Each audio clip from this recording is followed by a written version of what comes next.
श्रीदुर्गायै नमः। अथ सप्तश्लोकी दुर्गा। शिव उवाच देवि त्वम् भक्तसुलभे सर्वकार्यविधायिनी कलौ हि कार्यसिद्ध्यर्थम् उपायम् ब्रूहि यत्नतः। देव्युवाच शृणु देव प्रवक्ष्यामि कलौ सर्वेष्टसाधनम् मया तवैव स्नेहेनाप्यम्बा स्तुतिः प्रकाश्यते। ॐ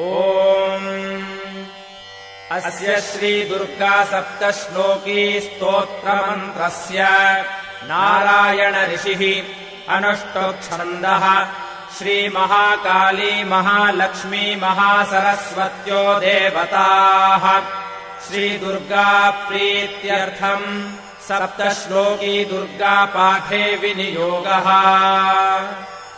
ॐ ज्ञानिनामपि चेतांसि देवी भगवती हि सा बलादाकृष्य मोहाय महामाया प्रयच्छति। दुर्गे स्मृता हरसि भीतिमशेषजन्तोः स्वस्थैः स्मृता मतिमतीव शुभाम् ददासि। दारिद्र्यदुःखभयहारिणिका त्वदन्या सर्वोपकारकरणाय सदार्द्रचित्ता। सर्वमङ्गलमाङ्गल्ये शिवे सर्वार्थसाधिके शरण्ये त्र्यम्बके गौरि नारायणि नमोऽस्तुते।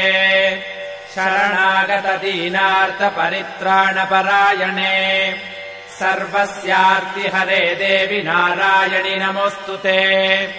सर्वस्वरूपे सर्वेशे सर्वशक्तिसमन्विते भयेभ्यस्त्राहिनो देवि दुर्गे देवि नमोऽस्तुते।